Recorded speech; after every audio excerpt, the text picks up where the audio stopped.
Welcome to our presentation on screen addiction under human-computer interaction. My name is Miguel, And I'm Tom. and now we'll get started.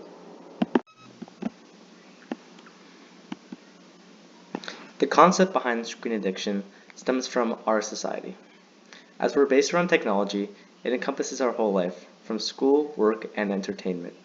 In school, students are given computers to work on their assignments, and all their homework tends to be online. Work, adults go to work every single day to sit behind a computer and don't get that much time outside.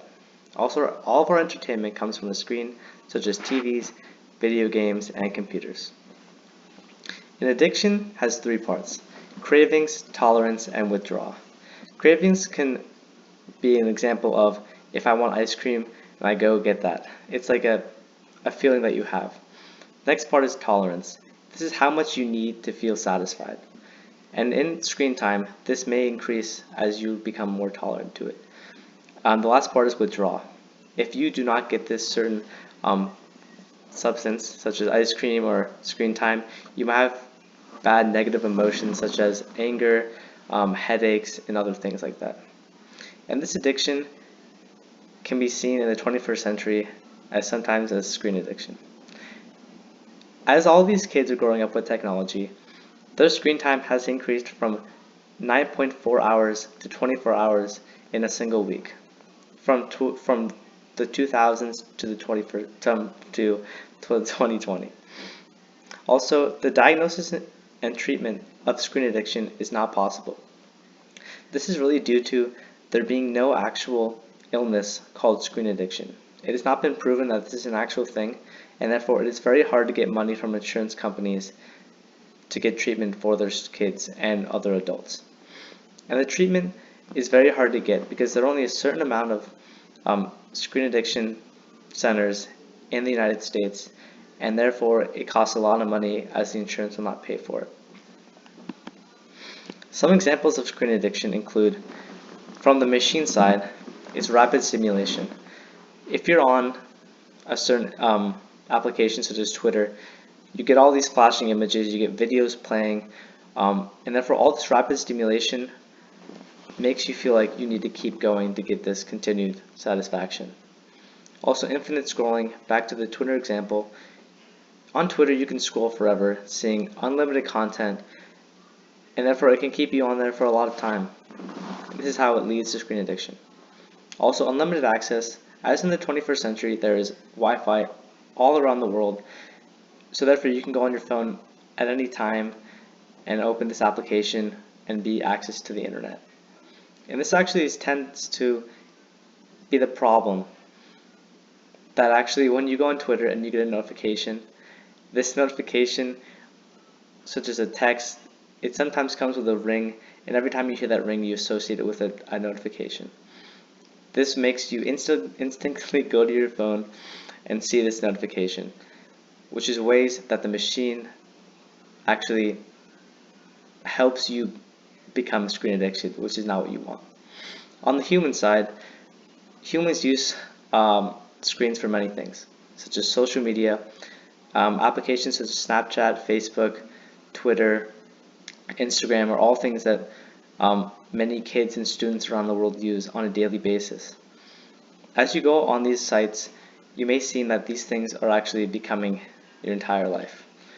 Also, video games are very strenuous on your eyes and your time because you may be enveloped by the new Xbox or the PS4, and that's how humans are continuing to use video games. There's also online gambling. People may become addicted through online gambling sites, and also pornography is another way that humans tend to be on their screens too much and may become addicted.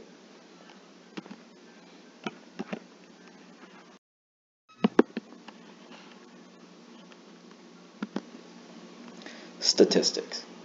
Over the years, scientists have gathered that students, on average, are spending about 12 hours or more a day engaging in some sort of media. And of those 12 hours, 9.5 of those are spent looking at their phone screens, or just computer screens. Furthermore, a typical person spends about 34 years of their life looking at their phone screen. Spending so much time looking at your phone screen can lead to many negative impacts, such as obesity, depression, and irregular sleep. Obesity is caused by inactivity.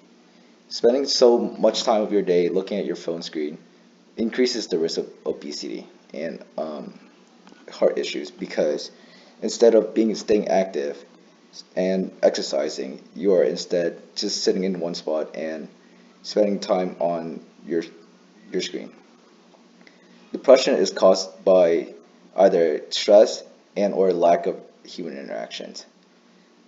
Being on your phone screen all the time leads to a decreased amount of time you get to interact with your friends and family, and therefore increases the risk of depression.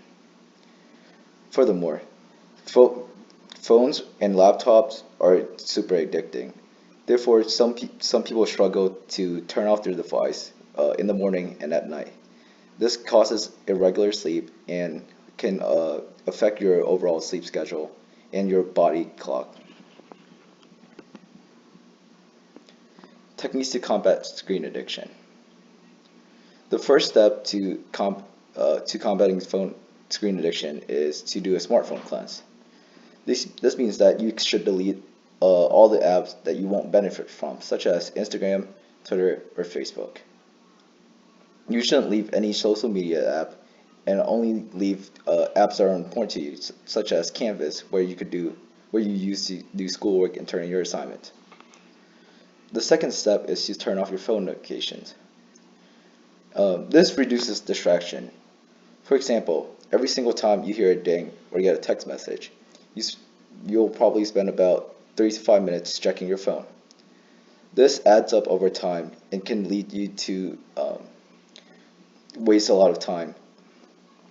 Therefore, turning off your phone distractions or phone notifications allow you to stay focused on your work and give you more time to spend on it later.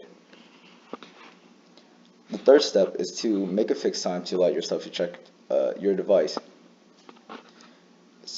This separates work from play. Having no phone to distract you while you're working allows you to turn in better work and finish in a timely manner. Furthermore, having the motivation to look at your phone or playing a video game afterwards can help you finish your work faster.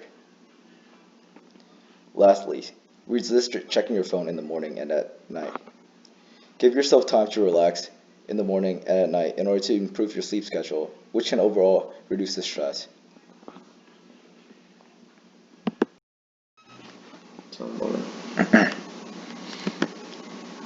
Innovation to help. In today's social media apps, there are many harmful features that retain the user attention, forcing them to stay on the app instead of switching off. For example, on YouTube, features such as autoplay, which plays the next video, recommended videos, which offer interesting videos to viewers, and notifications and subscriptions, forces the viewer to stay on the app instead of switching off and doing something else off screen.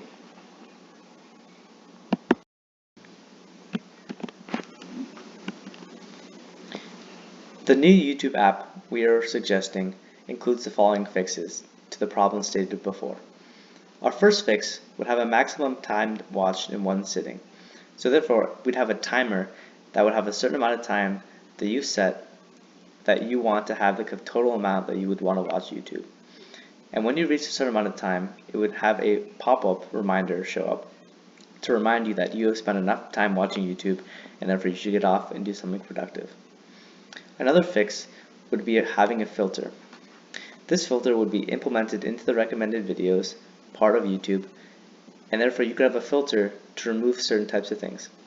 So therefore, if you're watching a certain video about math, you would not get a recommended video to watch of either a video game that you might be tempted to click on and become distracted. So this would actually help the user become focused and be more productive. The last fix we're going to talk about is removing the subscriptions and notifications part of YouTube. Therefore, this would leave the user with no obligations to watch any of the videos in a certain YouTube channel. This would still keep the familiarity of a YouTube channel, but would also remove the need and also the obligation and the time wasted that you feel that you need to watch their video. The notifications aspect would mean that when a new YouTube video goes out, it would not send a notification to the user if they're subscribed to them.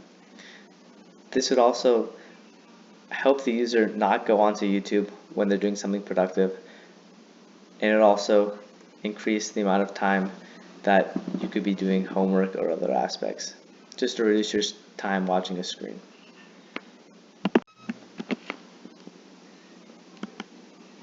Thanks for watching. Here are our sources. If you have any further questions, please ask. Thank you and have a nice day.